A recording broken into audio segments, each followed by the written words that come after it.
Olá, sejam bem-vindos. Olha, o nosso papo hoje é sobre um tema que eu diria está no radar de qualquer empresa no Brasil agora. Nesse comecinho de 2026. Uma mudança bem grande, sabe? Meio silenciosa, mas profunda, nas regras tributárias federais. Exatamente. E não é aquela reforma que troca nome de imposto. É uma que vai direto no bolso, né? E para nos guiar, a gente vai se basear aqui numa análise super detalhada do Carlos Rocha. Ele é contador tributarista e, nossa, ele mergulhou de cabeça nessas novas leis que saíram bem no finalzinho de 2025. Perfeito. Então, nossa missão aqui é essa: destrinchar o que essa mudança significa de verdade. O que mudou, quem está na mira e, talvez até mais importante, quem escapou, né? Bom, vamos começar pelo começo. A primeira pergunta é: por quê? Por que mexer nesse vespeiro agora? A resposta mais óbvia é arrecadar mais, mas imagino que tem um pouco mais aí. Tem sim. O objetivo final, claro, é aumentar a arrecadação. O governo nem esconde isso. Mas o que a análise do Carlos Rocha mostra é que existe uma mudança de filosofia por trás da Lei Complementar 224 e dos decretos que vieram com ela. Uma mudança de filosofia. Como assim? O governo parece estar querendo se afastar daquela política antiga de escolher setores campeão, sabe? Aqueles que recebiam benefícios fiscais super específicos. Indústria química, o agroexportador. Então a ideia é meio que nivelar o campo de jogo. Exato. A nova legislação, ela cria um conceito central, que é o Sistema Padrão de Tributação. Sistema padrão. Isso. Pensa nisso como se fosse um preço de tabela para os impostos. A ideia não é eliminar todos os benefícios de uma vez, mas sim criar uma régua. Uma régua para medir o tamanho do benefício. Olha, o seu benefício não pode te deixar muito longe dessa tributação padrão. Ele vai, na prática, aparar as arestas dos incentivos que ele acha exagerados. Entendi. É como se colocasse um teto no desconto, por assim dizer. Isso começou a valer como? Foi tudo de uma vez só? Não, foi em duas fases. Acho que para dar um tempo para as empresas respirarem, né? A primeira onda veio logo em 1º de janeiro de 2026. Já na virada. Na virada. E mirou nos impostos sobre o lucro e sobre a entrada de produtos no país. Então a gente está falando do imposto de renda da pessoa jurídica, o IRPJ e do imposto de importação. Para esses, a régua nova passou a ser o cálculo padrão, sem aqueles descontos de antes. Certo. Então, o IRPJ já mudou em janeiro, pegando as empresas de surpresa, talvez. Mas o verdadeiro alvoroço deve ter começado um pouco depois, em abril. Foi quando a mudança chegou na operação do dia a dia, certo? O que aconteceu ali? Ali o impacto foi bem maior. A segunda fase, em 1º de abril, atingiu o coração da operação da maioria das empresas. Afetou os tributos sobre o faturamento, tipo PIS e COFINS, e também o IPI, o Imposto sobre Produtos Industrializados. Ou seja, quase toda a cadeia de produção e venda sentiu de alguma forma, incluindo até as contribuições da folha de pagamento e a CSLL, que é tipo a prima do imposto de renda. Peraí, PIS e COFINS já é um dos temas mais complexos que a gente tem. O artigo do Carlos Rocha até fala que esse caso é especial. Mexer nisso parece abrir uma caixa de Pandora. Por que tão mais complicado? Porque não existe um único sistema padrão para PIS e COFINS. A régua muda dependendo do regime da empresa. Claro. Se a empresa está no regime cumulativo, o padrão é um. Se está no não cumulativo, que permite créditos, o padrão é outro, com alíquotas bem mais altas. E se for importação? Muda de novo. Essa complexidade toda quer dizer que o impacto da redução de benefícios não vai ser igual para todo mundo. Tem que ser calculado assim, quase que operação por operação. Que labirinto. E quando a gente fala em reduzir benefícios, quais são os alvos principais? Quais foram os setores que sentiram mais essa pancada? A lista é longa, viu? E atinge estratégias fiscais que estavam aí há anos. O artigo cita, por exemplo, o REIQ, que é o Regime Especial da Indústria Química. Sim, conheço. Um benefício gigante para o setor. Gigantesco. E foi duramente limitado. Outro ponto crucial foi a redução dos chamados créditos presumidos. Crédito presumido? Me refresca a memória. É aquele incentivo que o governo dá, permitindo abater um valor fixo do imposto, certo? Exatamente isso, e era muito comum. O crédito presumido de IPI, que era fundamental para empresas exportadoras, foi um dos afetados. E o mesmo aconteceu com os de PIS e COFINS, que eram a base do planejamento de muitos setores. E quais setores? O artigo do Carlos Rocha lista vários: farmacêutico, o agronegócio em peso, soja, carnes, café, suco de laranja e até o transporte de passageiros. Todos eles viram o valor do seu crédito diminuir. Isso já parece bem abrangente. Mas o ponto que mais me chamou a atenção na análise foi o da alíquota zero. Como é que se reduz um benefício que já é zero? Não faz sentido. Essa é a grande virada de chave. É aí que a lógica do sistema padrão se mostra mais poderosa, digamos.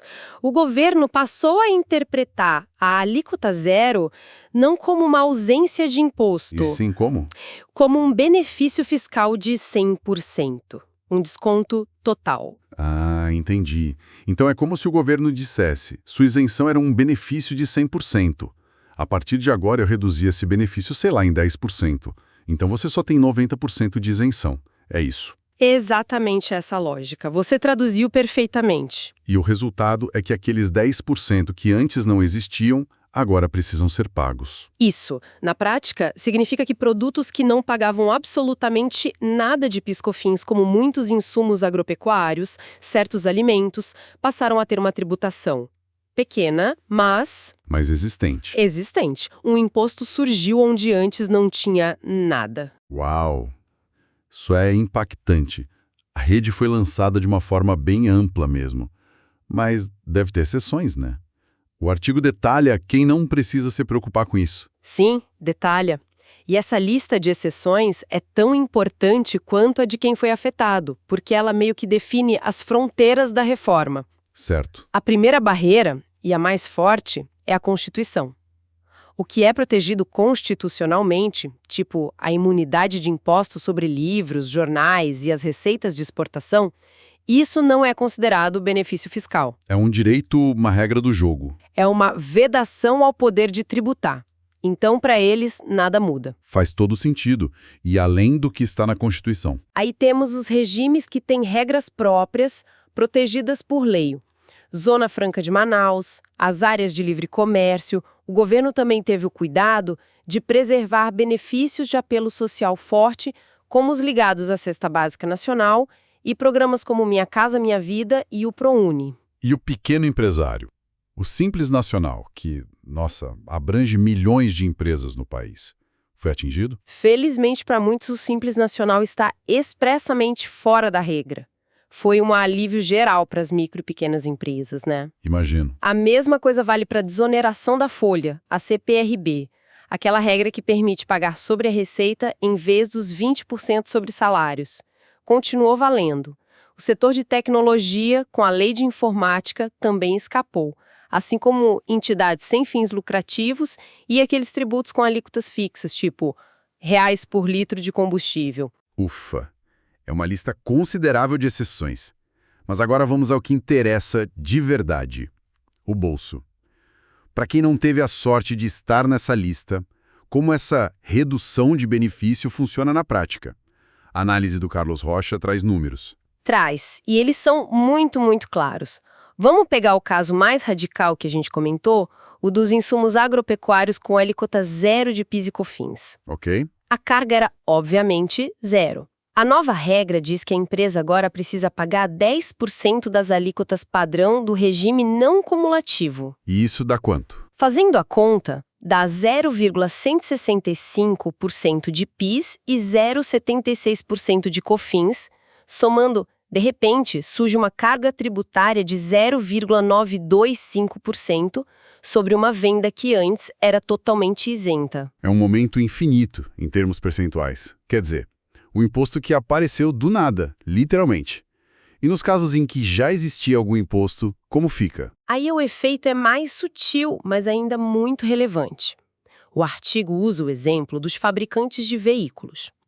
Eles tinham um benefício que reduzia a base de cálculo do PIS/COFINS em 30,2%. Certo. A nova regra limita esse benefício. Agora ele só pode ser, no máximo, 90% do que era. A conta é um pouco chata, mas o resultado final é que a redução de base cai para 27,18%. No final da linha, a carga tributária da empresa sobe 0,35 ponto percentual. Olha, 0,35 ponto percentual parece pouco. Mas, numa indústria com volumes de bilhões, isso se traduz em milhões de reais mais de imposto. O que imagino vai direto para o preço do carro no final. Inevitavelmente. Esse é o ponto crucial. Nenhum desses aumentos vai ser absorvido pelas margens das empresas. O terceiro exemplo do artigo mostra a mesma lógica por outro ângulo. Empresas que processam produtos de origem animal e vegetal tinham um crédito presumido de 35%. Certo. Agora, esse crédito também foi limitado a 90% do seu valor. O resultado prático, depois da matemática toda, é um aumento de 0,32 ponto percentual na carga final. Então o que a gente está vendo é um padrão, né? O governo tem diferentes alavancas, alíquota, base de cálculo, valor do crédito, mas todas estão sendo puxadas para a mesma direção. Que é aumentar a arrecadação. Exato. O mecanismo muda, mas o resultado é sempre o mesmo. É a síntese perfeita. A lógica se aplica de várias formas para garantir que, no fim, o imposto a pagar seja maior. A análise do Carlos Rocha deixa bem claro que não tem muita escapatória. Se a sua empresa tinha algum tipo de incentivo federal, é quase certeza que sua conta de impostos aumentou em 2026. O cenário está bem claro e um pouco assustador. Diante de tudo isso, qual é a recomendação do especialista? Para a empresa que se viu no meio desse furacão, o que fazer agora? A mensagem do Carlos Rocha é de ação imediata e estratégica. Não dá para esperar a conta chegar. O primeiro passo e o mais urgente é fazer um diagnóstico completo. Raio-X. Um raio-X.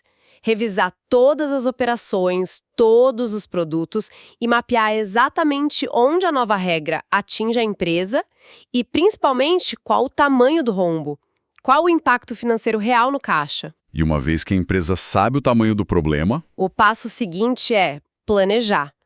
Aquele planejamento tributário de 2025 não serve mais para 2026. tem que jogar fora. Jogar fora e começar de novo. É preciso redesenhar a estratégia, talvez buscar novas estruturas, outras operações que sejam legalmente mais eficientes dentro das novas regras. E aqui entra um ponto que o artigo reforça muito: a necessidade de uma consultoria especializada. Porque tentar navegar nisso sozinho é muito arriscado, imagino. Demais, os detalhes são muitos, as interpretações da Receita Federal ainda estão saindo.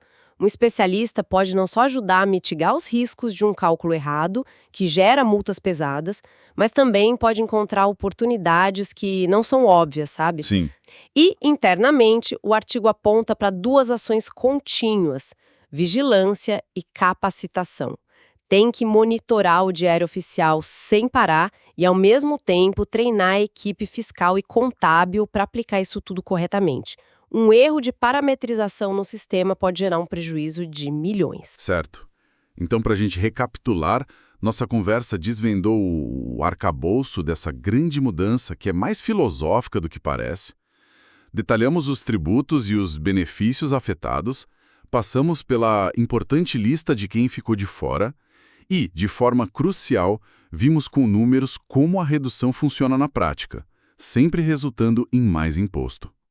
A mensagem, então, é que a mudança é complexa, mas o caminho para lidar com ela passa por uma postura bem proativa e bem assessorada. Perfeito. E para deixar uma reflexão final, o artigo do Carlos Rocha termina com uma provocação bem interessante. Ele analisa todos esses casos, mas menciona de passagem que o impacto no regime do lucro presumido é um capítulo à parte, tão complexo que mereceria uma análise só para ele. E isso levanta uma questão fundamental. Para a imensa gama de empresas de médio porte no Brasil, que dependem vitalmente do lucro presumido, qual será a verdadeira dimensão do impacto? A forma como essas regras de redução de benefícios vão se encaixar na base de cálculo presumida? Bom, essa ainda é uma história cujo final a gente ainda não conhece.